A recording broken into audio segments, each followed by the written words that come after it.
My name is Justin Hall, and I'm with my company, 2819 Studios. I also work for Awesome Inc. as the director of adult programs, and occasionally will try to work my way somewhere in to be the lead instructor because I really like doing that, and I really like teaching people. And I see some of you familiar faces out there in the crowd. Today I want to talk to you about how to freelance as a developer.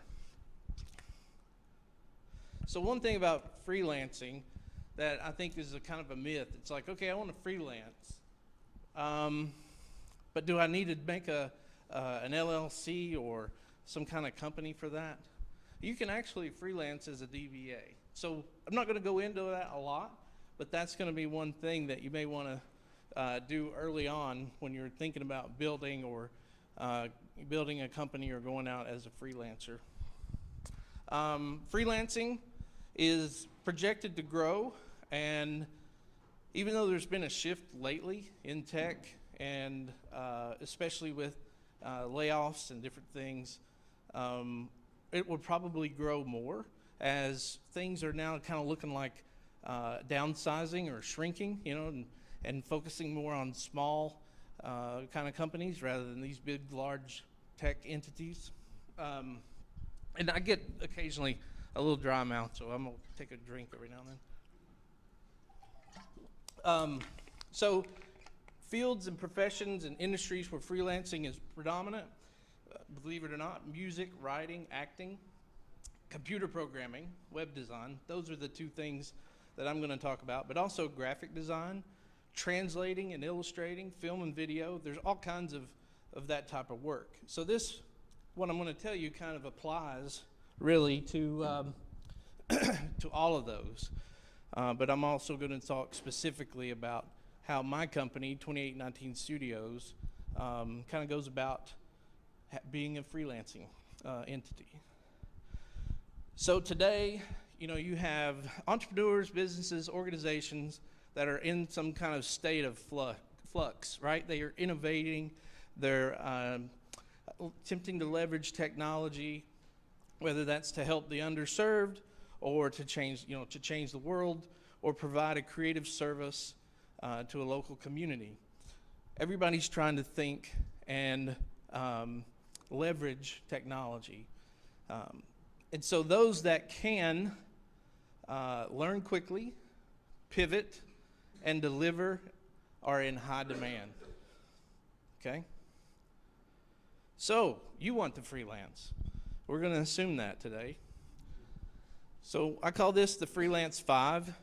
You kind of have to have your structure and your standards when you want to move out and start working with other people in the community. Mission, vision, and values. Those are three really big things, and they're very important. It's part of the Freelance 5. You have to have a good business model, and you also want to think about an impact model. So those are two things that I'll talk a little bit about here. I'm going to talk about a little bit like what projects you should be looking for and what clients you should be looking for and how to evaluate them. And then also what results. Why are you doing this? Why would you want to be a freelancer? So what is the end in mind? So for me, mission, vision, and values is pretty simple. Obtain experience and improve skills. Expand my scope of knowledge. Grow circle of influence. And provide a stream of value to other people. It's really important, especially today. It's very difficult to understand what a value is in some regards with tech.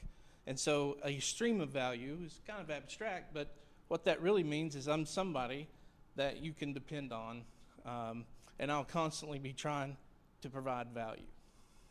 What are my values? To serve, to learn, and to profit. Really simple. It's really hard to say, I want to go out and make this big company without first putting your feet in the shoes of others. Okay? And so when you serve, when you have that mentality, that's who your customer is, right? Your client, the person that you're wanting to help. And so having an attitude of being a servant leader or a servant to be able to help is first and foremost my main value. Everything else kind of comes from that. So you also have to have a good business model. So now what? How do you promote yourself?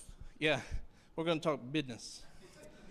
I had somebody that I worked with that said that very, very confidently, and I'm like, ooh, I like that.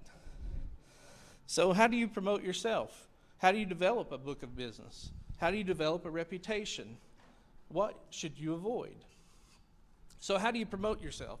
One of the best ways is let other people talk about you. When you start talking, you become, it changes. You're not a server anymore. You're not someone that serves. You're self-serving, right? So talk about other people so they have that opportunity, okay? Like these great speakers that are up here today. I'm excited to listen to all of them and be a part of this. And you get to hear me too, that's fine, but it's not that important. What is important is that you start building a book of business, okay? You gain customers and clients by networking. The way you gain repeat customers is by delivering and doing what you say you're going to do. That's really important. Even if it's so small as like, yeah, your name is misspelled. We really apologize for that. We're going to do it now. And you do it right then. Or you set an expectation and you meet it, even if it's really something simple, right? And the way you expand your scope of knowledge and skills is by learning and working with others that know more than you. I always look for a project or a client that knows more than I do. And pretty much it's basically everybody. That was a bad joke. But that's what I'm looking for. I'm looking for people that know things that I don't so that I can learn. How do you develop a reputation? Well, sticking to your mission, vision, and values. They're really important. And if you stick to them, people see that. People will understand that you're a person that is willing to uphold your values and not undermine them. Okay? Taking the right kind of projects where you benefit as much as the client. You know, saying no until you can say no longer, right? Say no any longer. Those are good things because then people will know you're serious about the type of work that you take. You're serious about the type of people that you want to work with. And then delivering a stream of value, regardless of profit or your current financial needs. Now, this is important. A lot of people base their effort, their next step on, well, I need this much money, or I need to make, the rent this week or this month. How do I do that? And a lot of decisions are made and projects are taken because I have a bill to pay, right? So, one second, sorry. What should you avoid? I heard this first line as someone gave it to me a long time ago, and I'm like, that is so good. I've seen it play out so many times. No business is better than bad business, okay? Relationships and synergy over law and leverage is the most desirable. That's how you build a good business with your reputation, is you want to be able to align with people via a relationship. Know your value and don't let anyone else define that for you, okay? Avoid taking projects because you don't have anything in the hopper and you need cash flow, okay? There's a couple of times where I was approached by somebody that had this really large problem, and I knew this was going to be a big project and probably very profitable, but we could never align. And I thought, as much as I'd like to do these things for you, I think it'd be better if we don't. That was really hard to say. It's really hard to go home to the wife and say, honey, we're not going to do that project, okay? But if you have good mission, vision, and values, and you can build your reputation, then aligning with others via a relationship will get you the right type of clients and the right type of projects and align with your business model. What makes a good project? I think a good project is not just like the profitability, but if you go back to what I value, The second thing is learn. Will you learn from someone else on the project?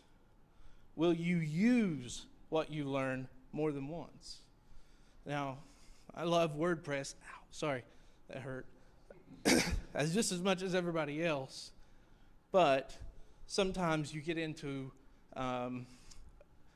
a project, especially when it's a WordPress project, and it's the first time you've seen something.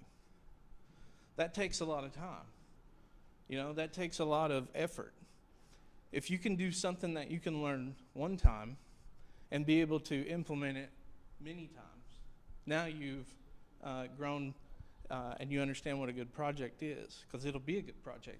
You have less hours in it. There'll be less grind. Okay? Is it worth your time and effort considering your values and opportunity cost? Will it move your relationship forward with your client?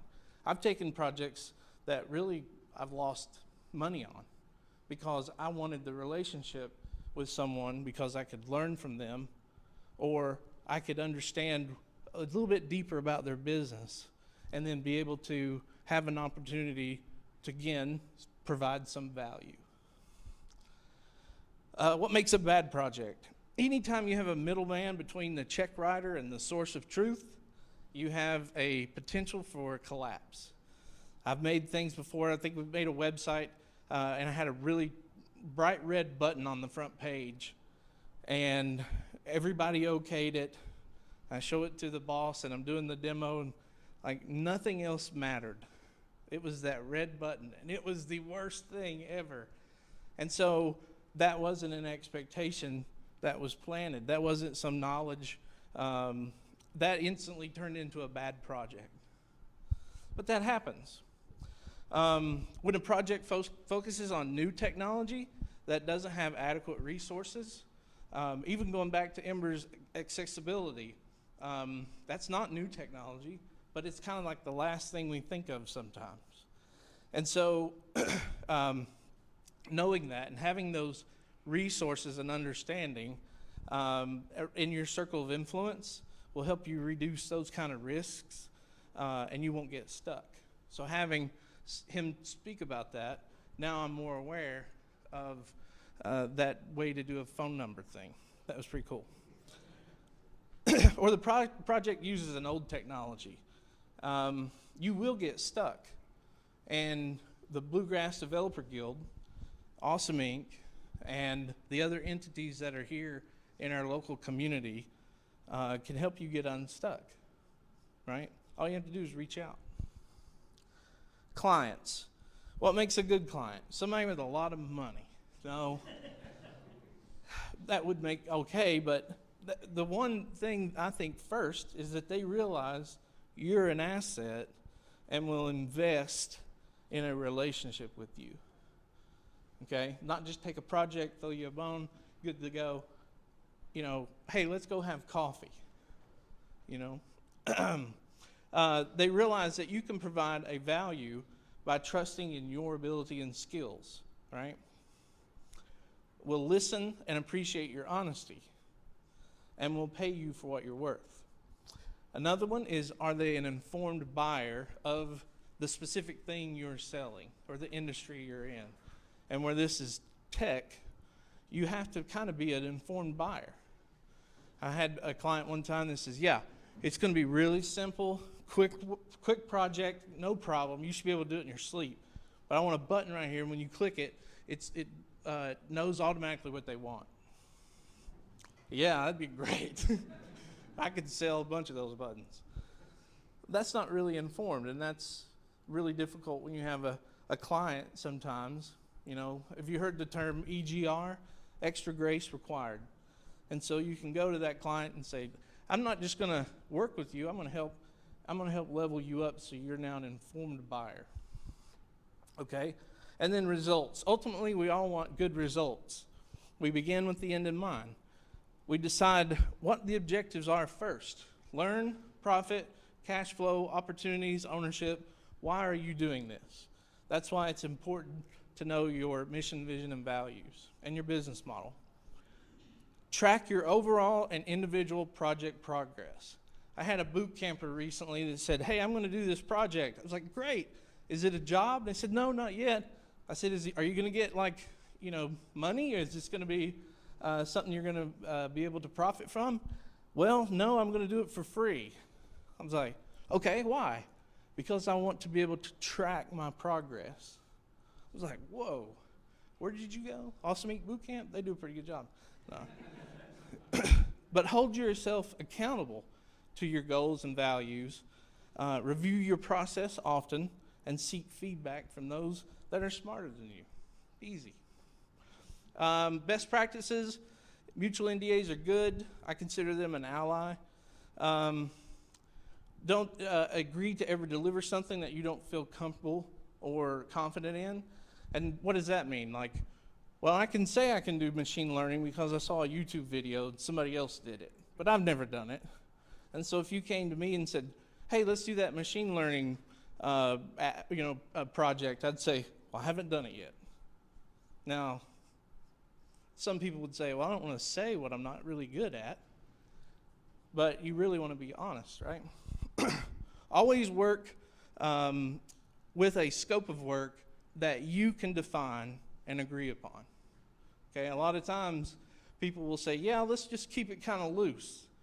And then the next thing you know, you've got a ton more hours than you anticipated for a lot less than what you agreed to, okay? Always work with the source of truth. Always provide a solution when you've created a problem. That's one thing that I will do is warranty my work. How many people know how to get a warranty in automobile? You should, right? Because people are calling every day about the warranty.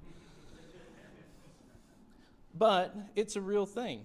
I will warranty my work. If it breaks, I'll go fix it.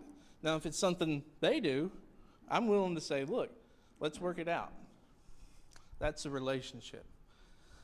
Good documentation and data will win any argument and disagreement, but a healthy relationship will win overall. Make sure you have both. Lifelong learning, I'm going to kind of skip through this. This was mostly like, how do you become a lifelong learner? A few things I can talk about real quick. Adopt a learning culture, seek feedback and mentoring, set goals, build, measure, learn, grow your scope of knowledge, fail fast, and embrace the churn. Input, process, output. Do that a lot. I would talk a little bit about the production pipeline, but there's different phases here, and I'm sure I'm out of time. By just a minute? Okay. But I do want to get to one more. Yeah, this was probably pretty big for this one, but if you want to talk to me more about some of the slides that you just saw really fast, I'll be here. I'll talk a little bit about rates, but here's the thing. At the end of the day, freelancing should be about you and your values and objectives. You own it all, the good and the bad. Any questions, feedback? How are we going to do this? I'll just hand it off? Yeah, I'll come up there. Okay. Come see me later. I'll be down at the Xbox, probably.